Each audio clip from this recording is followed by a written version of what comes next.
Howdy, y'all. First of all, I'd like to say that if you're not doing something in this life that you wanted to do, then go do it. You only get a few years of healthy life to explore all the curiosities that pull you. Many years ago, I discussed a mountain that got my curiosity, and this is the story of me living up to my own advice. But before I get into that, the new trailer for Diablo 4 dropped, and it might be the greatest cinematic trailer to have ever dropped. Check it out. Call her home.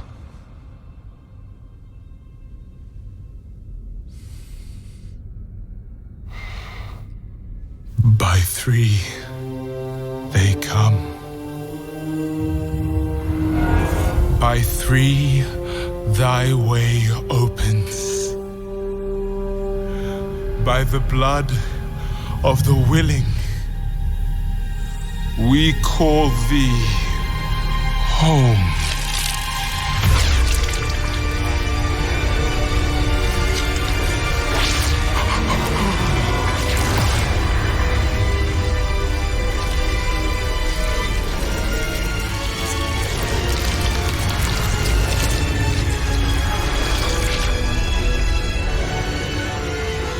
Hail, daughter of hatred,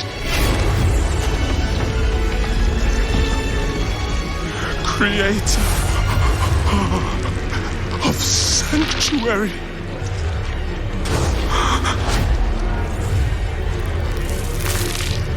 Hail,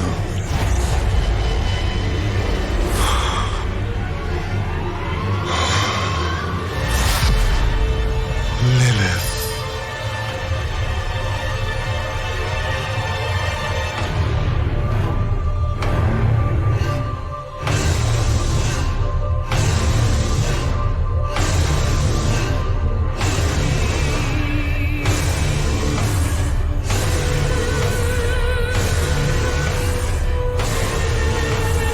Blessed Mother, save us.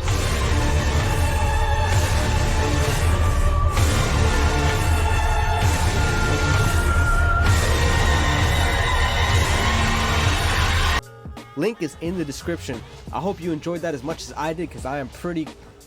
Well, alright, so I'm not really hype about it because honestly I played Diablo 3 and it's really underwhelming, and I suspect that it's going to be very similar to Diablo 3, but time will tell.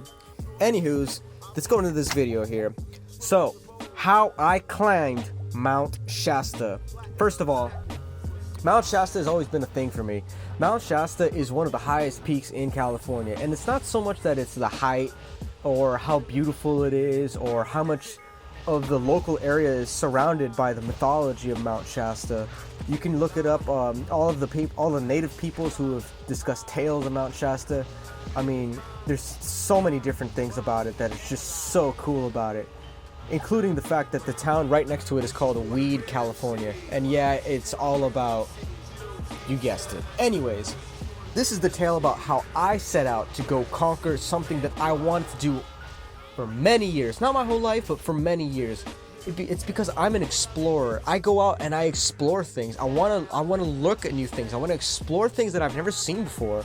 America is one of those countries that you can just go anywhere and do pretty much whatever you want. Now the freedoms that we're getting is slowly starting to get withdrawn back, but as we progress forward, you're still allowed to do many things. And one of the things that I wanted to do is take in the majestic beauty, the natural beauty, things that were here that we got luckily preserved through whether action through people, action through, well, obviously people, but I don't want to say through government, because it's not the government, it's the people behind it. And it's we got lucky that places like Mount Shasta get to exist and you get to explore it.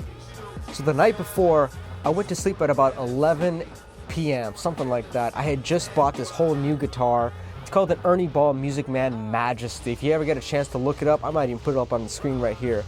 But it's absolutely gorgeous. I mean, totally a dream come true. So I start off this night by accomplishing a dream come true by getting one of the most playable, one of the greatest guitars that I've ever held in my hands. One of those things that as soon as you put it in your hands, you know you have to have it. Not because it's awesome, not because it's a cool thing to do, because it speaks to you on something different. It's something deeper. It's something deeper than just feel. It transcends feel. It transcends everything that you know. So I start off with this mentality. I have been introduced into something that is deeper than me, that I connect to. With that, I went to sleep knowing that I was going to wake up in a shit mood, because I woke up the next day at 2:40 a.m. just so that I could, make my coffee, get my stretching on, get ready for what I'm about to do, so I can wake up at 3 a.m. to catch the sunrise at Mount Shasta, which, I just barely did. I'll show the picture right here on the screen, but I just barely made it. I mean, within probably a second or two, but I made it. I accomplished my goal. And what happened is that on the way there, I realized that the big chunk of loose change that I saved ready for this trip, I had saved a lot of loose change. And when I mean loose change, I mean loose money. I'd saved a lot of loose money, loose cash that I'd saved ready for this trip, just so I can spend, on the local economy, spend money. They don't got to pay for credit card processing. They ain't gonna pay for none of that. I was gonna ensure that I was gonna get these people hooked up correctly. Nah, I fucked up. So I made the mistake that I left all the money that I was preparing for this trip all the way back at the house. And yeah, I was already a couple hours deep, so I'm not gonna go back for it at this point. I just, whatever I got is whatever I got. So knowing this, I really only had one meal with me, which was a burrito that I got the previous day before that was just been chilling in my car, which honestly was going to be a breakfast, but we'll get to that later on to this story. Anyways, I'd left a big chunk of the loose change that I had saved ready for the trip back at the house. Super disappointing, but I used my credit card a bunch of times, so it's all good.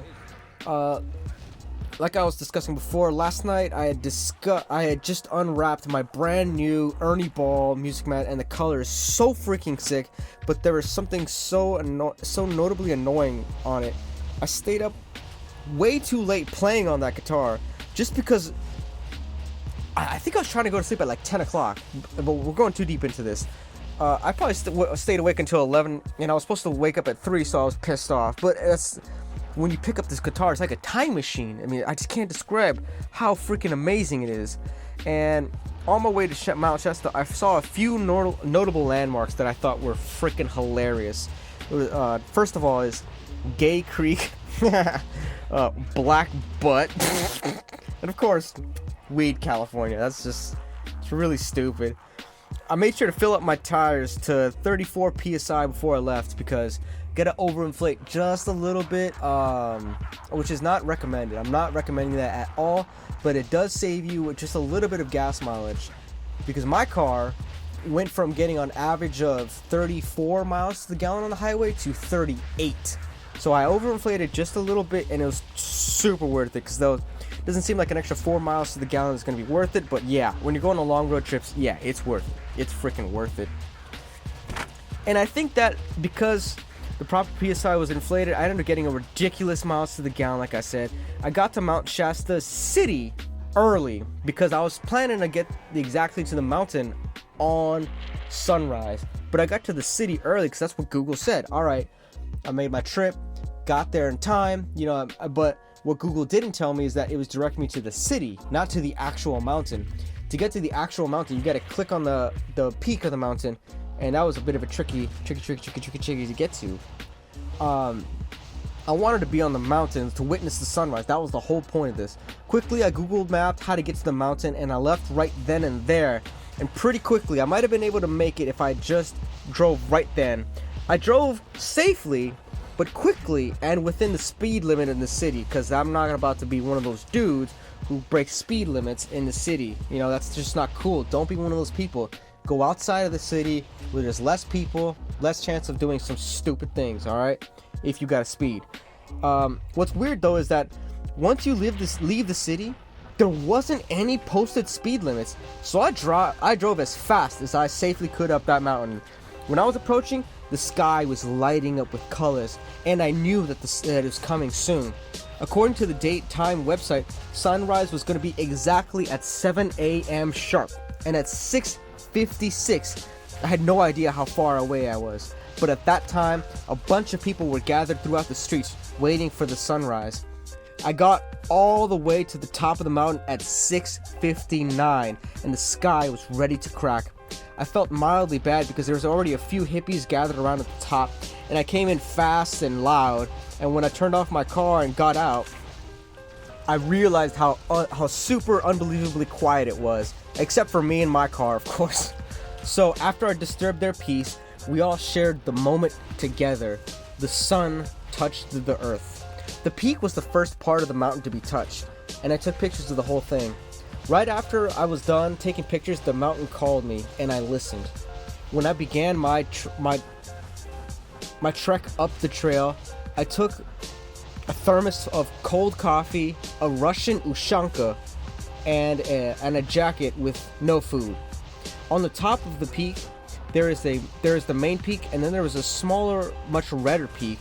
When I was on the trail, something told me that it was totally possible to get to the peak, that red peak.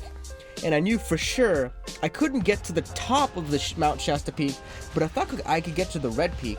So I got off the trail because I thought for sure there had to be a trail up to that red peak, and I should, instead of going backwards and finding the quote-unquote trail, go to the jagged rocks and find a quote-unquote shortcut. And along the way, I noticed that the incline of movement was starting to get very, very steep. I'll put a picture up right here about how ridiculously steep this thing was. And instead of walking over the rocks, I climbed on all four limbs on this incline to find the super elusive path that for sure is going to lead up to the red peak. The climb got so steep along the way that I noticed that I was completely dumb about there being another path. It was essentially an incline that got increasingly sharp until it hit the base of the red peak, at which point it was a sheer face. Think of Free Solo. Think of that mountain that dude climbed. How it was just almost essentially 180 degrees all the way up. So me being so stupid, maybe not stupid, ignorant, stupid. Me being so stupid to think that I could just climb to this red peak and it's just for sure gonna be a trail right there. But as soon as I start going on this path that is absolutely super dangerous, I mean, for sure, if I do any wrong movement at all, I'm getting broken limbs, because this thing is so steep and filled with jagged rocks that nobody climbs.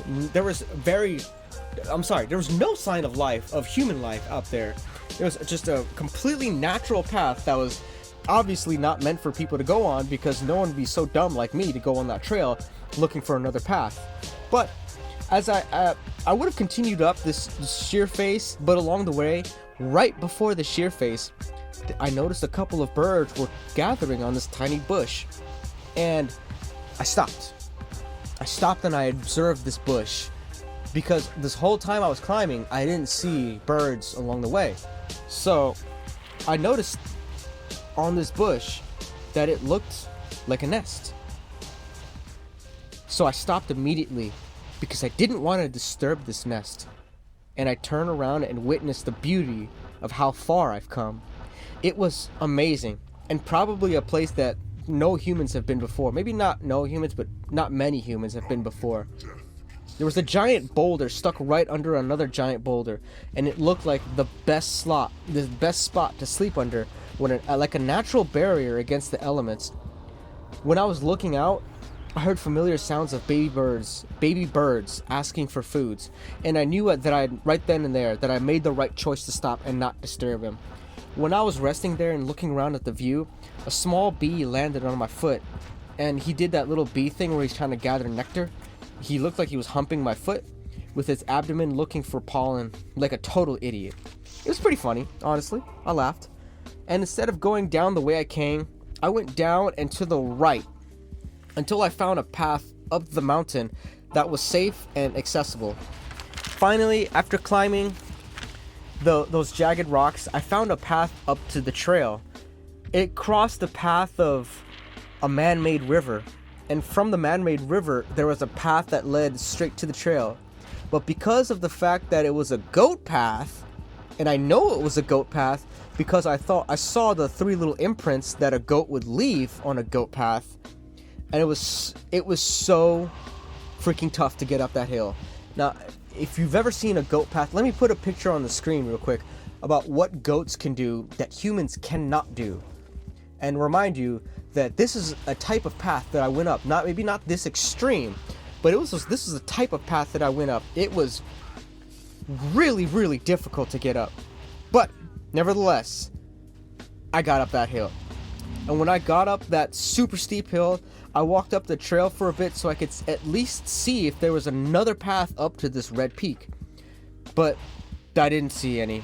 I kept going up anyways, and it almost felt like I could almost touch the glaciers. Again, this is California on Mount Shasta. In California, there are glaciers. Glaciers in California has very little snow unless you go to like the peaks of like places like this. And this place had glaciers, and it almost felt like I could touch them. Right when I felt like it was time for a burrito, and I was almost at the same height as the red peak, I almost turned around, and that's when I saw a sign, a human sign. And I wasn't gonna forgive myself if I didn't read that sign. So I kept walking and walking up and up this trail, getting closer and closer to the true peak of Mount Shasta. As I kept walking up, I was getting more and more pissed off because I wasn't seeing no damn stupid sign. When I reached the plateau where an old building was torn down, and I still didn't see no damn stupid sign. And to this day, I don't know what it was that I was looking on that it looked like a sign. And at that point, I didn't care.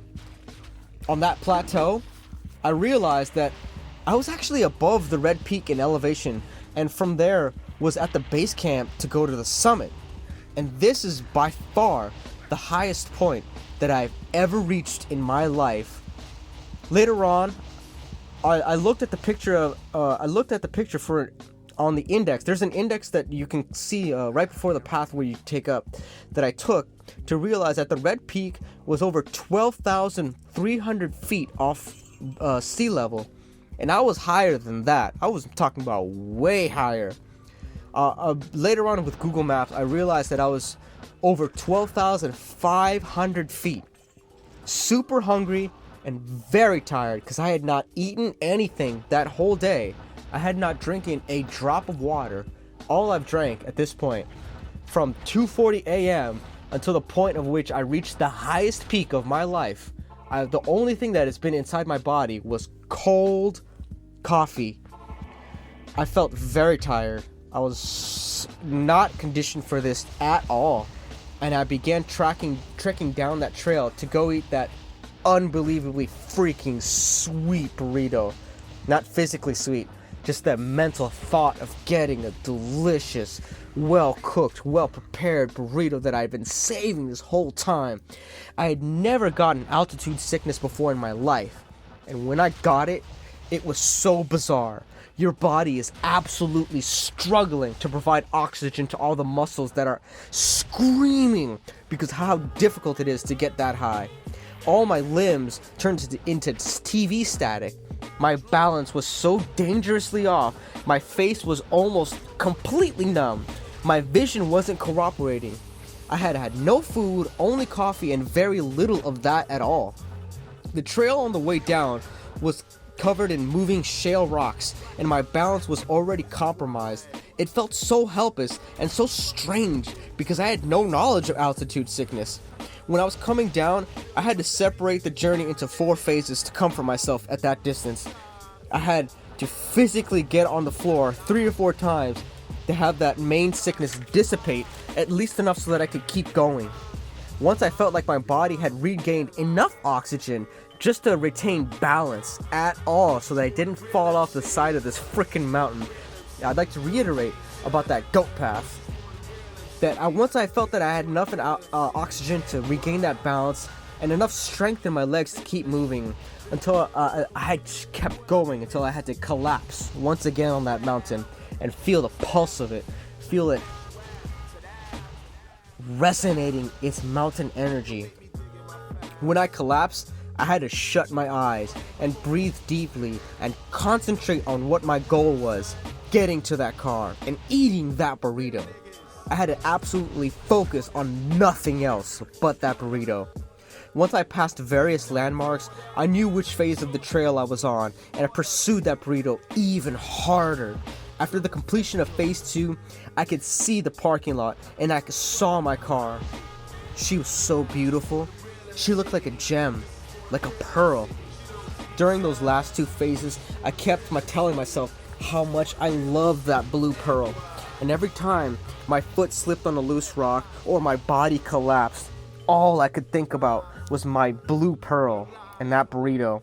Thus, the mountain renamed my car to the Blue Pearl. And in that last phase, when the air was less thin and my body was more recovered, the last few steps to my car were absolutely weightless. The feeling of getting to that car and eating that burrito is like coming home after a long trip. It reinforced my belief that a good burrito is actually a medicine, a medicinal burrito. I fell asleep for an untold amount of time, but I know that once I woke up and started driving and I refilled my gas, it must have been about 4 hours past after that point. I don't know why, but when I got down to the Blue Pearl, there were so many bugs. They were literally everywhere. I drove to Mount Shasta after that, to a place called Portland after that in one single drive. It was absolutely beautiful. Almost the whole state from California to Portland, which is called Oregon, was mountain and forests. And it was one of the greatest things that I've ever done in my life. This was many years in the making. I don't even know why it took me so long to do this. You only get so much life to experience all the things that you want to do. And I took this chance to do this. And when Diablo 4 comes out, I'm going to get that. And I'm going to enjoy it. Because that I set my goals. And I live my goals. But more importantly, I live my advice. And I'd like to see everyone who listens to this video to this point do the same. Much peace, much love. Later.